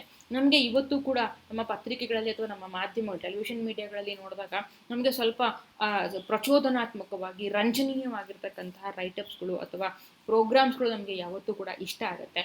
ಅಂದರೆ ಈ ಚಂದನದಲ್ಲಿ ಬರ್ತಕ್ಕಂತಹ ನ್ಯೂಸ್ ತುಂಬ ಚೆನ್ನಾಗಿರುತ್ತೆ, ಶಾಂತವಾಗಿರುತ್ತೆ, ಅಲ್ಲೇನು ಪ್ರೊವೋಕ್ ಮಾಡಲ್ಲ, ನಮಗೆ ಯಾವುದೇ ಕೂಡ ಇರೋದಿಲ್ಲ, ಫ್ಯಾಕ್ಟ್ ಫೈಂಡಿಂಗ್ಸ್ಗಳನ್ನು ಅವ್ರು ಹೇಳ್ತಾ ಹೋಗ್ತಾರೆ. ಆದರೆ ನಮಗದು ಇಷ್ಟ ಆಗಲ್ಲ. ನಮಗೆ ಬ್ರೇಕಿಂಗ್ ನ್ಯೂಸ್ ಅಂದ್ರೇ ಇಷ್ಟ ಆಗೋದು, ಆಯ್ತಾ. ಕೊರೋನಾ ಬ್ರೇಕಿಂಗ್ ಅಂದರೆ ಇಷ್ಟ ಆಗುತ್ತೆ, ಮಳೆ ಒಳಗಡೆ ಯಾರೋ ಮುಳುಗ್ತಾ ಇರ್ತಾನೆ, ರಿಪೋರ್ಟರ್ ಒಬ್ಬ ಆ್ಯಂಕರ್ ಮುಳುಗ್ತಾ ಇರ್ತಾನೆ, ಆ ರೀತಿ ವರದಿಗಳು ನೋಡೋಕ್ಕೆ ನಮಗೆ ಖುಷಿ ಕೊಡುತ್ತೆ. ಆ ಥರ ಬ್ರೇಕಿಂಗ್ ನ್ಯೂಸು, ಮತ್ತೊಂದು ನ್ಯೂಸು, ಹಾಗೆ ಹೀಗೆ ಅಂತ ಹೇಳ್ಕೊಂಡು ಸ್ವಲ್ಪ ನಮಗೆ ಕೊರೋನಾ ಬಂದ್ಬಿಡ್ತು, ಟಿ ವಿ ನೋಡೇ ನಮಗೆ ಕೊರೋನಾ ಬಂತು ಅಂತ ಹೇಳೋಷ್ಟು ಸುದ್ದಿಗಳೇ ನಮಗೆ ಖುಷಿಯನ್ನು ಕೊಡ್ತಕ್ಕಂಥದ್ದು. ಸೊ ಅಡ್ವರ್ಟೈಸರ್ಸ್ಗಳಿಗೂ ಕೂಡ ಆ ಥರದ್ದೇ ಕೂಡ ಹೆಚ್ಚು ಇಷ್ಟ ಆಗುತ್ತೆ. ಸೊ ಹಾಗಾಗಿ ಅಡ್ವರ್ಟೈಸರ್ಸ್ಗಳು ಏನಿದ್ದಾರೆ, ಈ ಮ್ಯಾನುಫ್ಯಾಕ್ಚರರ್ಸ್ಗಳು ಏನಿದ್ದಾರೆ, ಈ ಥರದ ಈ ಇನ್ವೆಸ್ಟಿಗೇಟಿವ್ ಜರ್ನಲಿಸಮನ್ನು ಮಾಡಲಿಕ್ಕೆ ಅವರು ಹೆಚ್ಚು ಅಮೌಂಟನ್ನು ಅಂದರೆ ಫಂಡನ್ನು ಕೂಡ ರಿಲೀಸ್ ಮಾಡೋದಿಲ್ಲ. ಸೊ ಹಾಗಾಗಿ ಈ ಲ್ಯಾಕ್ ಆಫ್ ಫಂಡಿಂಗಿಂದಾಗಿ ಇವತ್ತಿನ ದಿನಗಳಲ್ಲಿ ಈ ಇನ್ವೆಸ್ಟಿಗೇಟಿವ್ ಜರ್ನಲಿಸಮ್ ಅಂತಕ್ಕಂತಹ ಪ್ರವೃತ್ತಿ ಏನಿದೆ ಸ್ವಲ್ಪ ಪ್ರಮಾಣದಲ್ಲಿ ಕಡಿಮೆ ಆಗಿದೆ ಅಂತಲೇ ಕೂಡ ಅದನ್ನು ಹೇಳ್ಬೋದು. So this is time consuming and expensive. So ಈಗಾಗಲೇ ಹೇಳ್ದಂಗೆ ಟೈಮ್ ಕನ್ಸ್ಯೂಮ್ ಆಗುತ್ತೆ. ಇಲ್ಲಿ 1 ವಾರ ಆಗ್ಬೋದು, 15 ದಿನ ಆಗ್ಬೋದು, ವರ್ಷಗಳು ಕೂಡ ಆಗ್ಬೋದು. ಇದೇ ಟೈಮ್ಗೆ ನಮ್ಮ ವರದಿಯನ್ನು ತಯಾರು ಮಾಡ್ತೀವಿ, ಇಷ್ಟರೊಳಗಡೆ ನಮಗೆಲ್ಲ ಮಾಹಿತಿಯನ್ನು ನಾವು ಕಲೆ ಹಾಕಿ ನಾವು ಎಲ್ಲವನ್ನೂ ಮಾಡ್ತೀವಿ ಅಂತ ಹೇಳೋದಕ್ಕೆ ಸಾಧ್ಯ ಆಗಲ್ಲ. ಇದು ಟೈಮನ್ನು ತಗೊಳುತ್ತೆ, ಸಾಕಷ್ಟು ಶ್ರಮವನ್ನು ತಗೊಳುತ್ತೆ, ಹಾಗೆ ಹಣವನ್ನು ಕೂಡ ಕೇಳ್ತಕ್ಕಂಥದ್ದು. ಸೊ ಒಂದು ನ್ಯೂಸ್ ಪೇಪರ್ ಅಥವಾ ಒಂದು ನ್ಯೂಸ್ ಚಾನಲ್ ಅಥವಾ ಒಂದು ನ್ಯೂಸ್ ಏಜೆನ್ಸಿ ಅಷ್ಟು ಹಣವನ್ನು ಇನ್ವೆಸ್ಟ್ಮೆಂಟ್ ಮಾಡಿ ಅವುಗಳನ್ನು ತನಿಖೆ ಮಾಡುವಷ್ಟು ಸಾಧ್ಯವಾಗದೇ ಇರುವ ಸಂದರ್ಭಗಳು ಕೂಡ ಅಲ್ಲಿ ಇರಬಹುದು. ಸೊ ಆ ಎಲ್ಲ ಕಾರಣಗಳಿಂದಾಗಿ ಕೂಡ ಇವತ್ತು ರ್ಯಾಪಿಡ್ ಆಗಿ ಸ್ವಲ್ಪ ಡಿಕ್ರೀಸ್ ಆಗ್ತಾ ಇರೋದನ್ನು ಕೂಡ, ಈ ಥರ ಅಂದರೆ ಇನ್ವೆಸ್ಟಿಗೇಟಿವ್ ರಿಪೋರ್ಟ್ಗಳು ಡಿಕ್ರೀಸ್ ಆಗ್ತಾ ಇರೋದನ್ನು ಕೂಡ ನಾವು ನೋಡೋದಕ್ಕೆ ಸಾಧ್ಯ ಆಗುತ್ತೆ. So again journalistic investigations are increasingly carried out by news organisation.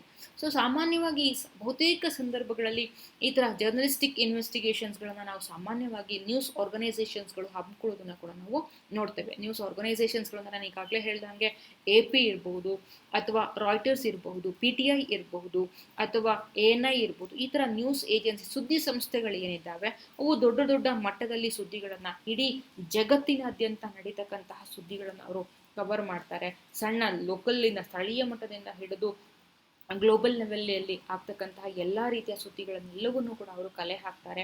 So ಹಾಗಾಗಿ ಅಲ್ಲಿ ಹೆಚ್ಚು ಹೆಚ್ಚು ಸಬ್ಸ್ಕ್ರೈಬರ್ಸ್ಗಳು ಕೂಡ ಇರ್ತಾರೆ. ಅಲ್ಲಿ ಟೆಲಿವಿಷನ್ಸ್ ಇವರು ಇರ್ತಾರೆ, ರೇಡಿಯೋದವ್ರು ಇರ್ತಾರೆ, ನ್ಯೂ ಮೀಡಿಯಾದವ್ರು ಇರ್ತಾರೆ.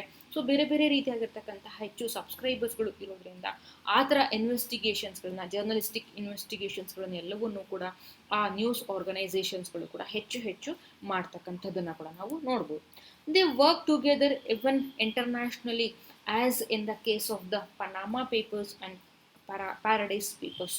ಏನು ಅವರು ಇಂಟರ್ನ್ಯಾಷನಲ್ ಲೆವೆಲ್ನಲ್ಲೂ ಕೂಡ ನಡೆಸ್ತಕ್ಕಂತಹದ್ದು ಒಂದಷ್ಟು ಇನ್ವೆಸ್ಟಿಗೇಷನ್ಸ್ಗಳನ್ನು, ತನಿಖೆಗಳನ್ನು ಕೂಡ ನಡೆಸ್ತಾರೆ.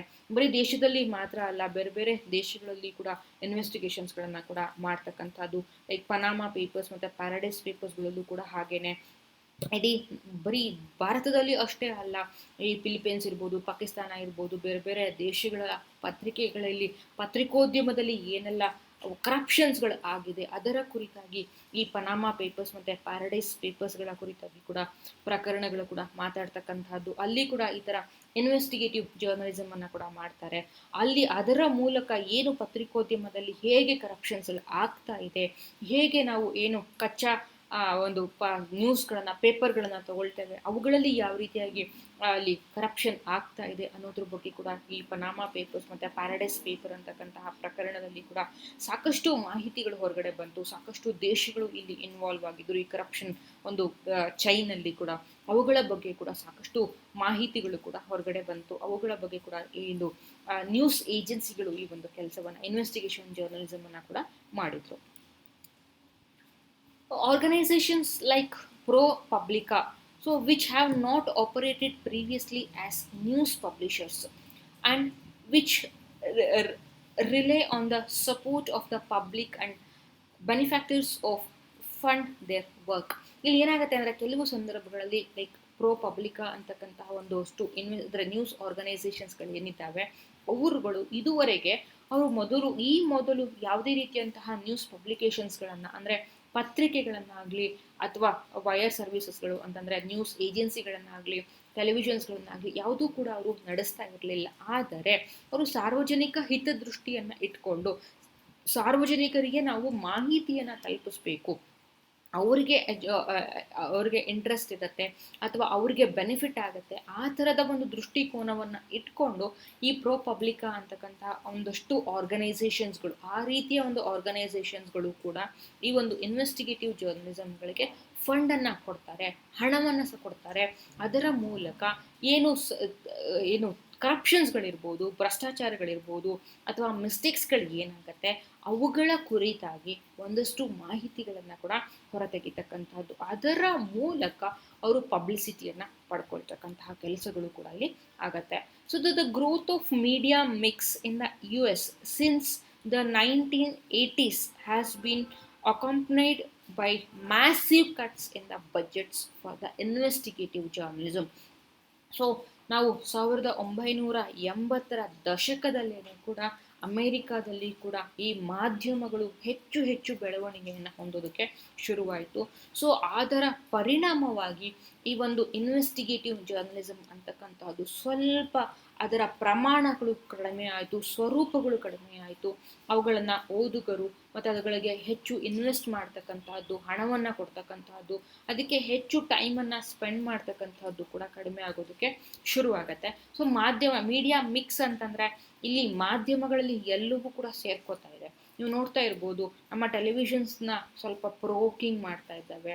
ನಾವು ಯಾವುದೂ ಕೂಡ ತುಂಬ ಸರಳವಾಗಿ ಸಮಾಧಾನವಾಗಿ ಯಾವ ಸುದ್ದಿಗಳನ್ನು ಕೂಡ ನಮ್ಮ ಪ್ರೈವೇಟ್ ನ್ಯೂಸ್ ಚಾನೆಲ್ಸ್ಗಳಲ್ಲಿ ನಾವು ನೋಡೋದಕ್ಕೆ ಸಾಧ್ಯ ಆಗಲ್ಲ. ಎಲ್ಲವನ್ನೂ ನಾವು ಎಕ್ಸಾಜುರೇಷನ್ ಮಾಡ್ತೇವೆ, ಎಲ್ಲದನ್ನು ಪ್ರೊವೋಕ್ ಮಾಡ್ತೇವೆ, ಎಲ್ಲವನ್ನೂ ಸ್ವಲ್ಪ ನಾವು ಅವುಗಳನ್ನ ತುಂಬ ಎಲ್ಲವೂ ಸ್ವಲ್ಪ ಗಡಿಬಿಡಿಯಲ್ಲೇ ಹೇಳಬೇಕು.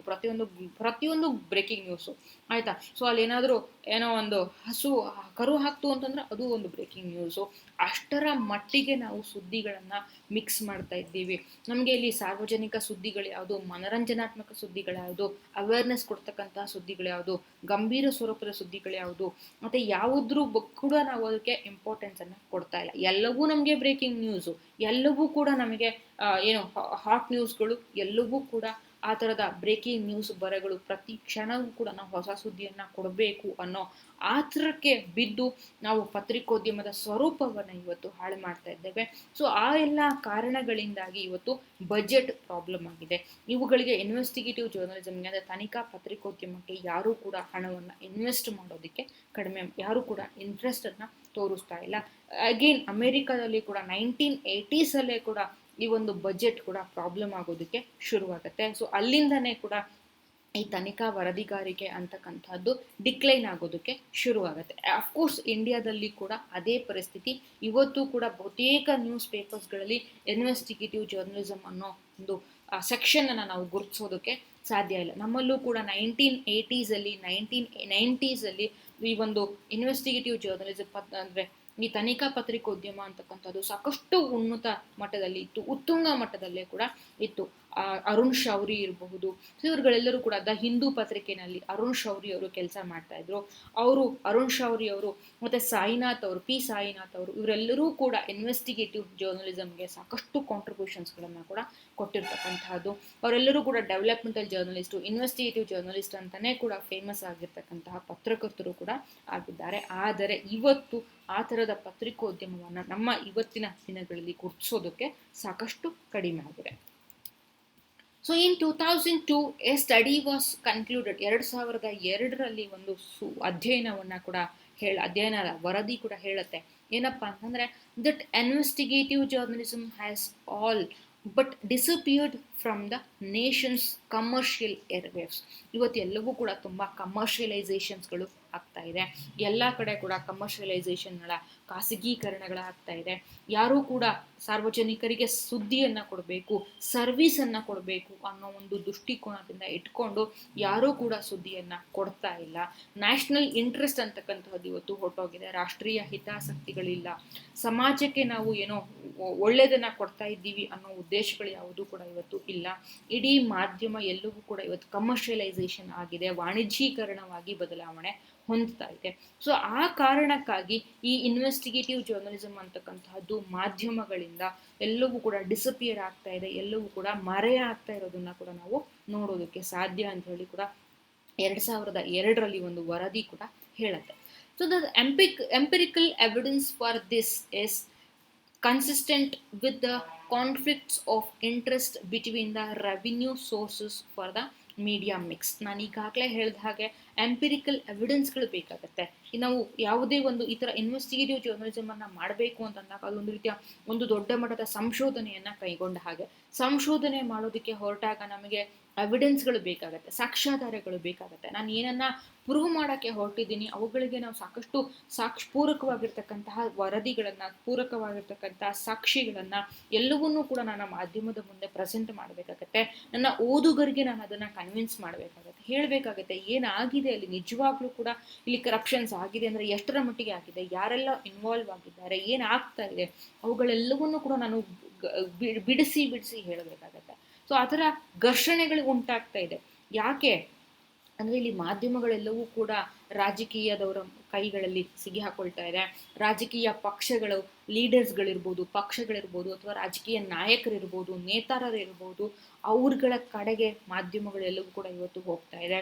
ಅವ್ರುಗಳು ಓನರ್ಗಳಾಗಿ ಬರ್ತಾ ಇದ್ದಾರೆ. ಸೊ ಹಾಗಾಗಿ ಅವ್ರು ಯಾರೂ ಕೂಡ ಅಲ್ಲಿ ನಡೀತಕ್ಕಂತಹ ಯಾವುದೇ ಕರಪ್ಷನ್ಸ್ಗಳನ್ನು ಯಾರೂ ಕೂಡ ಪಬ್ಲಿಕ್ಕಲ್ಲಿ ಬಿಟ್ಕೊಡೋದಕ್ಕೆ ರೆಡಿ ಇಲ್ಲ.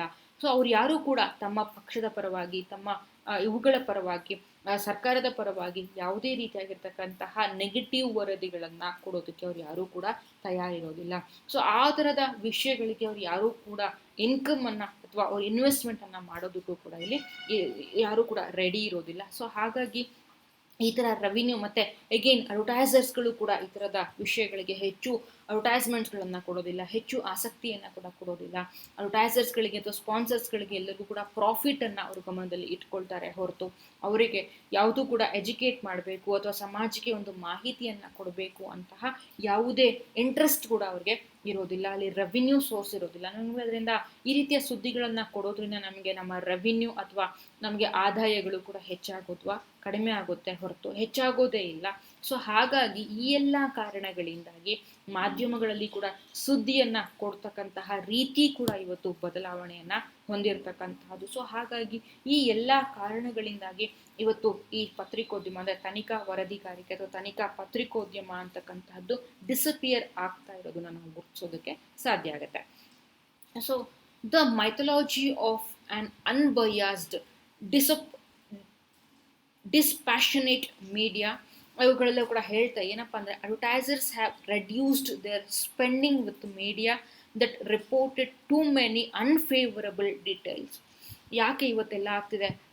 Mythology of an unbiased. ನಾವಿಲ್ಲಿ ಅನ್ಬಯಾಸ್ಡ್ ಆಗಿ ಸುದ್ದಿ ಕೊಡ್ತೇವೆ, ಯಾವುದೇ ಪಕ್ಷದ ಪರವಾಗಿ ಕೊಡ್ತಾ ಇಲ್ಲ, ನಮಗೆ ಯಾವುದೇ ಪೂರ್ವಾಗ್ರಹಕ್ಕೆ ಒಳಗಾಗಿ ಸುದ್ದಿಯನ್ನು ಕೊಡ್ತಾ ಇಲ್ಲ.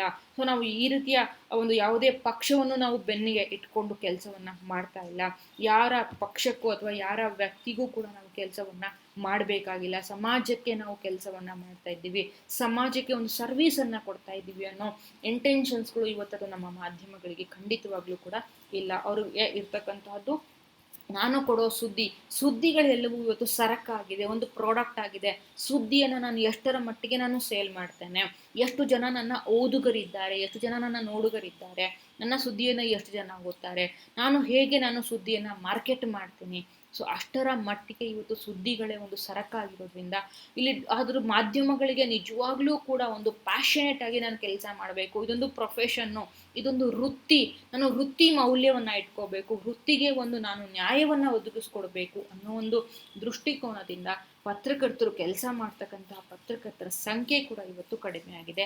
ಸೊ ಈ ಎಲ್ಲ ಕಾರಣಗಳಿಂದಾಗಿ advertisers have reduces the spending with media. ಮಾಧ್ಯಮಗಳಿಗೆ ಈ ಥರದ ವರದಿಗಳನ್ನ ಕೊಡೋದಕ್ಕೆ ಅವರು ಹೆಚ್ಚು ಸ್ಪಾನ್ಸರ್ಸ್ ಅನ್ನ ಮಾಡೋದಿಲ್ಲ, ಹೆಚ್ಚು ಜಾಹೀರಾತುಗಳನ್ನ ಕೊಡೋದಿಲ್ಲ. ಅದರ ಬದಲಾಗಿ ಯಾರು ಮನೋರಂಜನಾತ್ಮಕ ಸುದ್ದಿಗಳನ್ನ ಕೊಡ್ತಾರೆ, ಯಾರು ಹೆಚ್ಚು ಹೆಚ್ಚು ಸ್ವಲ್ಪ ಪ್ರೊವೋಕ್ ಮಾಡ್ತಕ್ಕಂತಹದ್ದು, ಪ್ರಚೋದನಾತ್ಮಕವಾಗಿ ಯಾರು ವರದಿಗಳನ್ನ ಕೊಡ್ತಾರೆ, ಸ್ವಲ್ಪ ಅವುಗಳನ್ನ ಸ್ಟೈಲಿಶ್ ಆಗಿ ಹೇಳ್ತಕ್ಕಂಥದ್ದು, ಮಸಾಲಭರಿತವಾಗಿ ಹೇಳ್ತಕ್ಕಂಥದ್ದು, ಒಂದೇ ಒಂದು ಸೆಂಟೆನ್ಸ್ ಅನ್ನ 20 ಸೆಂಟೆನ್ಸ್ ಆಗಿ ಬ್ರೇಕ್ ಮಾಡಿ ಅದನ್ನೇ ಪದೇ ಪದೇ ಹೇಳಿ ಹೇಳಿ ಜನರ ಕ್ಯೂರಿಯಾಸಿಟಿಯನ್ನ ಕ್ರಿಯೇಟ್ ಮಾಡ್ತಾರೆ. ಆ ಥರದ ವರದಿಗಳು ಬೇಕಾಗಿದೆ. ಆ ಥರ ಅವರು ಕಮರ್ಷಿಯಲ್ ಆಗಿದ್ದಾರೆ. ಅಷ್ಟರ ಮಟ್ಟಿಗಿನ ಬದಲಾವಣೆಗಳು, ವಾಣಿಜ್ಯ ದೃಷ್ಟಿಕೋನಗಳೆಲ್ಲವೂ ಕೂಡ ಇವತ್ತು ಮಾಧ್ಯಮಗಳ ಒಳಗಡೆ ಹೊಕ್ಕಿಬಿಟ್ಟಿದೆ. ಸೊ ಹಾಗಾಗಿ ಎಲ್ಲರೂ ಕೂಡ ರಿಪೋರ್ಟರ್ಗಳು ಕೂಡ ಅಂದರೆ ಯಾವುದೇ ಪಕ್ಷದ ಪರವಾಗಿ ಅನ್ಫೇವರ್ ಆಗಿ ಬರೆಯೋದಕ್ಕೆ ಅವಕಾಶ ಇಲ್ಲ. ಎಲ್ಲರೂ ಪಕ್ಷದ ಪರವಾಗಿ ಬರಿಬೇಕು, ಆ ಲೀಡರ್ಗಳ ಪರವಾಗಿ ಬರಬೇಕು. ಎಲ್ಲರೂ ಕೂಡ ಫೇವರ್ ಆಗಿ ಕೂಡ ಕೆಲಸವನ್ನ ಕೂಡ ಮಾಡಬೇಕಾಗತ್ತೆ. ಅನ್ಫೇವರಬಲ್ ಡೀಟೇಲ್ಸ್ಗಳನ್ನ ಕೂಡ ಯಾರೂ ಕೂಡ ಇವತ್ತು ಯಾವ ಮಾಧ್ಯಮದ ಓನರ್ಗಳು ಕೂಡ ಅದನ್ನ ಬರವಣಿಗೆ ಮಾಡೋದಕ್ಕೆ ಇಷ್ಟಪಡೋದಿಲ್ಲ. ಸೊ ಹಾಗಾಗಿ ಅಂತಹ ಸಂದರ್ಭಗಳಲ್ಲಿ ಈ ಎಲ್ಲ ಪರಿಸ್ಥಿತಿಗಳಿಂದಾಗಿ ಈ ಒಂದು ತನಿಖಾ ವರದಿಗಾರಿಕೆ ಇವತ್ತು ಡಿಸಪಿಯರ್ ಆಗುತ್ತಾ ಇರೋದನ್ನು ಕೂಡ ನಾವು ನೋಡ್ಬೋದು. The major media mix has found ways to retain their audience. ಇವತ್ತು ನಮಗೆ ಮಾಧ್ಯಮಗಳಲ್ಲಿ ಹೊಸ ಹೊಸ ಕಲ್ಚರ್ಗಳು ಶುರುವಾಗ್ತಾ ಇದೆ. ಸುದ್ದಿಗಳ ಕೊಡುವ ಶೈಲಿ ಬದಲಾಗಿದೆ, ಬಳಸ್ತಕ್ಕಂತಹ ಭಾಷೆ ಬದಲಾಗಿದೆ. ನಾವು ಸುದ್ದಿಗಳ ಜೊತೆಗೆ ನಮ್ಮ ವ್ಯೂಸ್ ಅನ್ನು ಕೂಡ ನಾವು ಆ್ಯಡ್ ಮಾಡ್ತಾ ಇದ್ದೀವಿ, ನಮ್ಮ ಒಪಿನಿಯನ್ಗಳನ್ನು ಕೂಡ ನಾವು ಆ್ಯಡ್ ಮಾಡ್ತಾ ಇದ್ದೀವಿ. ಅಡ್ವರ್ಟೈಸ್ಮೆಂಟ್ಸ್ಗಳು ಮತ್ತು ನ್ಯೂಸ್ಗಳ ನಡುವೆ ಇರ್ತಕ್ಕಂತಹ ಏನು ಆ ಗ್ಯಾಪ್ ಇತ್ತು ಅದೆಲ್ಲವೂ ಕೂಡ ತುಂಬ ಸಣ್ಣದಾಗಿ ಹೋಗ್ಬಿಟ್ಟಿದ್ದಾರೆ. ಈ ಎಲ್ಲ ಕಾರಣಗಳಿಂದಾಗಿ audience without the risk of offending advertisers, ನಾವು ಯಾರೂ ಕೂಡ ಮಾಧ್ಯಮಗಳು ಯಾರೂ ಕೂಡ ರಿಸ್ಕ್ ತಗೊಳ್ಳೋಕ್ಕೆ ರೆಡಿ ಇಲ್ಲ. ಅಡ್ವರ್ಟೈಸರ್ಸ್ಗಳು ಅಥವಾ ನಮ್ಮ ಸ್ಪಾನ್ಸರ್ಸ್ಗಳು ಏನಿದ್ದಾರೆ ಅವ್ರಿಗೆ ಯಾವ ರೀತಿಯ ಸುದ್ದಿಗಳು ಬೇಕೋ, ಯಾವ ರೀತಿ ಅವರು ಫೇವರ್ ಸುದ್ದಿಗಳನ್ನು ಕೊಟ್ಟರೆ ನಮಗೆ ಹೆಚ್ಚು ಹೆಚ್ಚು ಜಾಹೀರಾತು ಬರೋದಕ್ಕೆ ಶುರುವಾಗುತ್ತೋ ಆ ಥರದ ಸುದ್ದಿಗಳನ್ನು ನಾವು ಗಮನದಲ್ಲಿ ಇಟ್ಕೊಳ್ತಾ ಇದ್ದೇವೆ. ಆ ಥರದ ಜಾಹೀರಾತು ಓರಿಯೆಂಟೆಡ್ ಅಂದರೆ ಅಡ್ವರ್ಟೈಸ್ಮೆಂಟ್ ಓರಿಯೆಂಟೆಡ್ ಆಗಿ ಸುದ್ದಿಗಳನ್ನು ಕೊಡ್ತಾ ಇದ್ದೀವಿ. ನಮ್ಮ ಸ್ಪಾನ್ಸರ್ಸ್ಗಳ ಓರಿಯೆಂಟೆಡ್ ಆಗಿ ಅವ್ರಗಳಿಗೆ ನಾವು ಫೇವರ್ ಆಗಿ ಕೆಲಸವನ್ನ ಮಾಡ್ತಾ ಇದ್ದೇವೆ. ಇನ್ಹರೆಂಟ್ ಇನ್ ಇನ್ವೆಸ್ಟಿಗೇಟಿವ್ ಜರ್ನಲಿಸಮ್. ಈ ಎಲ್ಲ ಕಾರಣಗಳಿಂದಾಗಿ ಈ ಒಂದು ತನಿಖಾ ಪತ್ರಿಕೋದ್ಯಮ ಅಂತಕ್ಕಂತಹದ್ದು ತನ್ನ ಪ್ರಾಮುಖ್ಯತೆಯನ್ನು ಇವತ್ತು ಕಳ್ಕೊಂಡಿದೆ ಅಂತಾನೆ ಕೂಡ ಹೇಳಬೇಕು. So investigative reporter must take special care when writing A story. So ಯಾವುದೇ ಮಾಡ್ತಕ್ಕಂತಹ ಸಂದರ್ಭಗಳಲ್ಲಿ ಅವನು ವಿಶೇಷವಾಗಿರ್ತಕ್ಕಂಥ ಎಚ್ಚರಿಕೆಯನ್ನು ವಹಿಸಬೇಕಾಗತ್ತೆ. ಯಾವುದೇ ರೀತಿಯ ಇನ್ವೆಸ್ಟಿಗೇಷನ್ಸ್ ಅನ್ನ ಮಾಡಿದರೆ ಆ ಒಂದು ವರದಿಯನ್ನು ತಯಾರು ಮಾಡ್ತಕ್ಕಂತಹ ಸಂದರ್ಭಗಳಲ್ಲಿ ಹೆಚ್ಚು ವಿಶೇಷ ಕಾಳಜಿಯನ್ನು ಇಟ್ಕೊಂಡು ಕೂಡ ಸುದ್ದಿಯನ್ನು ಕೊಡಬೇಕಾಗತ್ತೆ. ಯಾಕಂದರೆ ನಾವು ಕೊಡ್ತಕ್ಕಂತಹ ಸುದ್ದಿ ಎಲ್ಲೋ ಒಂದು ಕಡೆ ತಪ್ಪಾಗಿರ್ಬಹುದು, ಅಥವಾ ಅಲ್ಲಿ ಒಂದಷ್ಟು ಮಿಸ್ಟೇಕ್ಸ್ಗಳು ನಮಗೆ ಗೊತ್ತಿಲ್ಲದ ಹಾಗೆ ಆ ಒಂದು ವರದಿಯಲ್ಲಿ ಮಿಸ್ಟೇಕ್ಸ್ಗಳು, ತಪ್ಪುಗಳು ಬಂದಿರಬಹುದು. ಸೊ ಹಾಗಾಗಿ ಅದು ನಮ್ಮ ಮೇಲೆ ಮತ್ತಷ್ಟು ವ್ಯತಿರಿಕ್ತ ಪರಿಣಾಮವನ್ನು ಬೀರುವ ಸಾಧ್ಯತೆಗಳು ಕೂಡ ಇರುತ್ತೆ. So this is because investigative stories usually make someone appear either bad or stupid. ಕೆಲವೊಂದ್ಸರಿ ನಾವು ಕೆಲವು ಪೊಲಿಟಿಷಿಯನ್ಸ್ಗಳನ್ನ ಬೈಬೋದು, ಅಥವಾ ಅವ್ರ ಇಮೇಜನ್ನು ಡ್ಯಾಮೇಜ್ ಮಾಡ್ಬೋದು. ಯಾವುದೋ ಲೈಕ್ ವಿಜಯ್ ಮಲ್ಯ ಇರ್ಬೋದು, ನೀರವ್ ಮೋದಿ ಇರ್ಬೋದು, IMA ಜ್ಯುವೆಲ್ರಿ ಹಗರಣದ ಬಗ್ಗೆ ಇರ್ಬೋದು, ಅಲ್ಲಿದ್ದಂತಹ ಓನರ್ ಬಗ್ಗೆ ನಾವು ಕೆಟ್ಟದಾಗಿ ಬಿಂಬಿಸ್ಬೇಕಾಗತ್ತೆ. ಅವನ ಕೆಟ್ಟ ಪ್ರವೃತ್ತಿಯನ್ನು ಹೇಳಬೇಕಾಗತ್ತೆ, ಅವನು ಸಮಾಜಕ್ಕೆ ಮಾಡಿದಂತಹ ಹಾನಿಯನ್ನು ಹೇಳಬೇಕಾಗತ್ತೆ. ಸೊ ಎಲ್ಲೋ ಒಂದು ಕಡೆ ಅದೆಲ್ಲವೂ ಕೂಡ ನಮ್ಮ ಓನರ್ಗಳಿಗೆ ಅದು ಅಫೆಕ್ಟ್ ಆಗುವ ಸಾಧ್ಯತೆಗಳು ಕೂಡ ಇರುತ್ತೆ. ಅಂದರೆ ನಾವು ಆ ರೀತಿಯಾಗಿ ಒಂದು ಕೆಟ್ಟ ಸುದ್ದಿಯನ್ನು ಕೊಟ್ಟಾಗ, ಕೆಟ್ಟ ಒಂದು ಇದನ್ನು ಕೂಡ ಬಿಂಬಿಸಿದಂತಹ ಸಂದರ್ಭಗಳಲ್ಲಿ ನಮ್ಮ ಪತ್ರಿಕೆಗಳ ಬಗ್ಗೆ ಜನಗಳು ಅವುಗಳನ್ನು ನೋಡ್ತಕ್ಕಂತಹ ರೀತಿ ಕೂಡ ಬದಲಾಗಬಹುದು. ಅಲ್ಲಿ ಪೊಲಿಟಿಷಿಯನ್ಸ್ಗಳು ಅವ್ರಿಗೆ ಇನ್ವೆಸ್ಟ್ಮೆಂಟ್ಗಳನ್ನು ಮಾಡದೇನೂ ಕೂಡ ಇರಬಹುದು, ಇನ್ವೆಸ್ಟರ್ಸ್ಗಳು ಹಣವನ್ನು ಮಾಡದೇ ಇರ್ಬೋದು, ಅಥವಾ ರಿಪೋರ್ಟರ್ಸ್ಗಳನ್ನ ಆ ಪೊಸಿಷನಿಂದ ಅವ್ರನ್ನ ಕಿತ್ತು ಹಾಕಬಹುದು. ಈ ಥರದ ಸಮಸ್ಯೆಗಳು ಕೂಡ ಆಗುತ್ತೆ. ಕೆಲವೊಮ್ಮೆ which can lead to legal action against you for defamation. ಮಾನನಷ್ಟ ಮೊಕದ್ದಮೆಯೂ ಕೂಡ ನಮ್ಮ ಮೇಲೆ ಬರುವ ಸಾಧ್ಯತೆ ಇರುತ್ತೆ. ಮಾನನಷ್ಟ ಮೊಕದ್ದಮೆ ಕೇವಲ ವರದಿಗಾರರ ಅಷ್ಟೇ ಅಲ್ಲ, ಪತ್ರಿಕೆಯ ಸಂಪಾದಕರ ಮೇಲೆ ಕೂಡ ಬರ್ತಕ್ಕಂತಹದ್ದು. ಸಂಪಾದಕರ ಜೊತೆಗೆ ಮಾಲೀಕರಿಗೂ ಕೂಡ ಆ ಒಂದು ಡಿಫಮೇಷನ್ಸ್ ಕೇಸ್ಗಳನ್ನು ಕೂಡ ಹಾಕ್ತಕ್ಕಂಥದ್ದು, ಮಾನನಷ್ಟ ಮೊಕದ್ದಮೆಗಳನ್ನು ಕೂಡ ಹಾಕ್ತಕ್ಕಂಥದ್ದು. ಆ ಥರದ ಸಂದರ್ಭಗಳು ಕೂಡ ಎದುರಾಗ್ಬೋದು. ನಾವು ಕೆಲವೊಂದ್ಸರಿ ಈ ಒಂದು ಕೋರ್ಟ್ ನ್ಯಾಯಾಲಯಗಳ ಮೆಟ್ಲನ್ನು ಕೂಡ ಹತ್ತಬೇಕಾದ ಸಂದರ್ಭಗಳು ಕೂಡ ಎದುರಾಗ್ಬೋದು. ಸೊ ಈ ಎಲ್ಲ ಕಾರಣಗಳಿಂದಾಗಿ ಇವುಗಳನ್ನ ಹೆಚ್ಚು ರಿಸ್ಕ್ ತಗೊಂಡು ಇವತ್ತು ಯಾರು ಕೂಡ ಈ ಥರದ ವರದಿಗಳನ್ನು ಮಾಡೋದಕ್ಕೆ ಇಷ್ಟಪಡೋದಿಲ್ಲ. So you will probably be safe if your story is true and in the public interest. ಕೆಲವು ಸಂದರ್ಭಗಳಲ್ಲಿ ನಿಜವಾಗ್ಲೂ ಕೂಡ ಸಾರ್ವಜನಿಕವಾಗಿ ಹಿತವನ್ನ ಉಂಟು ಮಾಡುತ್ತೆ, ಮತ್ತು ಅಲ್ಲಿ ಸತ್ಯಾಂಶಗಳು ಇದ್ದಾವೆ, ಪೂರಕವಾಗಿರ್ತಕ್ಕಂತಹ ಮಾಹಿತಿಗಳು ನಮಗೆ ಸಿಕ್ಕಿದೆ, ಸಾಕ್ಷ್ಯಾಧಾರಗಳು ಸಿಕ್ಕಿದೆ ಅಂತ ಹೇಳ್ಬಿಟ್ಟು ಅಂದಾಗ ನಾವು ಆ ಸಂದರ್ಭಗಳಲ್ಲಿ ಕೂಡ ನಾವು ಸೇಫ್ ಇರೋದಕ್ಕೆ ಸಾಧ್ಯ ಆಗುತ್ತೆ. ಅಷ್ಟರ ಮಟ್ಟಿಗೆ ನಾವು ಎವಿಡೆನ್ಸ್ಗಳನ್ನ ಕೂಡ ಕಲೆ ಹಾಕಬೇಕಾಗತ್ತೆ, ಸುದ್ದಿಯನ್ನ ಕೂಡ ನಾವು ಅಷ್ಟು ಜಾಲಾಡುವ ಕೆಲಸಗಳನ್ನು ಕೂಡ ಅಲ್ಲಿ ನಾವು ಮಾಡಬೇಕಾಗತ್ತೆ. So, but it can lose the protection of the law if there are serious errors. ಕೆಲವು ಸಂದರ್ಭಗಳಲ್ಲಿ ಏನಾದರೂ ತಪ್ಪುಗಳು ಆದಾಗ, ತಪ್ಪಿದ್ದಾಗ, ನಮಗೆ ಗೊತ್ತಿಲ್ಲದೆ ಕೆಲವೊಂದ್ಸರಿ ತಪ್ಪಾದಾಗ, ಅಥವಾ ನಾವು ನಿಜವಾಗ್ಲೂ ಕಲೆ ಹಾಕಿದ ಸುದ್ದಿಗಳನ್ನು ತಪ್ಪಾಗಿ ನಾವು ಕಲೆ ಹಾಕಿದಾಗ, ಅಥವಾ ನಮ್ಮದೇ ಒಂದಷ್ಟು ಪ್ರಿಜುಡೀಸ್ಗಳನ್ನು ಇಟ್ಕೊಂಡು, ಪೂರ್ವಾಗ್ರಹಗಳನ್ನು ಇಟ್ಕೊಂಡು ನಾವು ವರದಿಯನ್ನ ಮಾಡಿದ್ದೇ ಆದಂತಹ ಸಂದರ್ಭಗಳಲ್ಲಿ ಅದು ಕೆಲವೊಂದ್ಸರಿ ನಮ್ಮ ಮೇಲೆ ಕಾನೂನಿನ ತೂಗುಗತಿ ಕೂಡ ನಮ್ಮ ಮೇಲೆ ಆಗ್ತಕ್ಕಂತಹ ಸಾಧ್ಯತೆಗಳು ಕೂಡ ಇರುತ್ತೆ. Someone probably your story may expose the person as corrupt, dishonest, or simply incompetent will be looking closely for the mistakes to attack on you. ಕೆಲವೊಂದು ಸಂದರ್ಭಗಳಲ್ಲಿ ಕೆಲವು ನಾವು ಏನು ಸ್ಟೋರಿಯನ್ನ ಕೊಡ್ತೇವೆ, ನಾವು ಯಾವ ಪರ್ಸನನ್ನು ಎಕ್ಸ್ಪೋಸ್ ಮಾಡಿದ್ದೀವಿ, ಯಾರನ್ನ ನಾವು ಕರಪ್ಟೆಡ್ ಅಂತ ಹೇಳ್ತೀವಿ, ಅವನು ಪ್ರಾಮಾಣಿಕವಾಗಿಲ್ಲ, ಅವನು ಡಿಸ್ಹಾನೆಸ್ಟ್ ಆಗಿದ್ದಾನೆ ಅಂತ ಹೇಳ್ತೀವಿ, ಅವನು ನಿಜವಾಗ್ಲೂ ಕೂಡ ಸಮಾಜಕ್ಕೆ ಒಂದು ಕರಪ್ಷನ್ಸ್ ಅನ್ನ ಮಾಡ್ತಿದ್ದಾನೆ, ಸಮಾಜಕ್ಕೆ ಹಾರ್ಮ್ ಆಗಿದ್ದಾನೆ ಅಂತ ನಾವು ಸಾರ್ವಜನಿಕವಾಗಿ ಘೋಷಣೆಯನ್ನ ಮಾಡ್ತೇವೆ, ಆ ಸಂದರ್ಭಗಳಲ್ಲಿ ಆ ವ್ಯಕ್ತಿ ನಮ್ಮ ಮಿಸ್ಟೇಕ್ಸ್ಗಳನ್ನ, ನಮ್ಮ ತಪ್ಪುಗಳನ್ನ ಅವನು ಹೆಚ್ಚು ಗಮನಿಸ್ಕೊಡ್ತಾ ಇರ್ತಾನೆ. ತಪ್ಪನ್ನ ಹೆಚ್ಚನ್ನ is looking mistakes very closely. ನಮ್ಮ ಮಿಸ್ಟೇಕ್ಸ್ಗಳನ್ನ, ನಮ್ಮ ತಪ್ಪುಗಳನ್ನ, ನಾವು ಎಲ್ಲಿ ತಪ್ಪು ಮಾಡ್ತೇವೆ, ಅವನು ಏನು ತಪ್ಪು ಮಾಡಿದ್ದಾನೆ, ಎಲ್ಲಿ ಅವನು ಎವಿಡೆನ್ಸ್ಗಳನ್ನ ಕಲೆ ಹಾಕಲಲ್ಲಿ ಮಿಸ್ಟೇಕ್ ಅನ್ನ ಮಾಡಿದ್ದಾನೆ, ಅವುಗಳನ್ನ ನೋಡ್ತಾ ಇರ್ತಾನೆ. ಆ ಸಂದರ್ಭಗಳಲ್ಲಿ so you must take extra ಕೇರನ್ನ ನಾವು ಆ ಸಂದರ್ಭಗಳಲ್ಲಿ ತಗೊಳ್ಬೇಕಾಗತ್ತೆ. ಆ ಸಂದರ್ಭಗಳಲ್ಲಿ ನಾವು ಈ ಒಂದು ಲೀಗಲ್ ಆಕ್ಷನ್ಸ್ಗಳನ್ನ ಕೂಡ ನಾವು ಎದುರಿಸುವಂತಹ ಸಾಧ್ಯತೆಗಳು ಕೂಡ ಇರುತ್ತೆ. ಸೊ ಹಾಗಾಗಿ ನಾವು ಹೆಚ್ಚು ಕೇರ್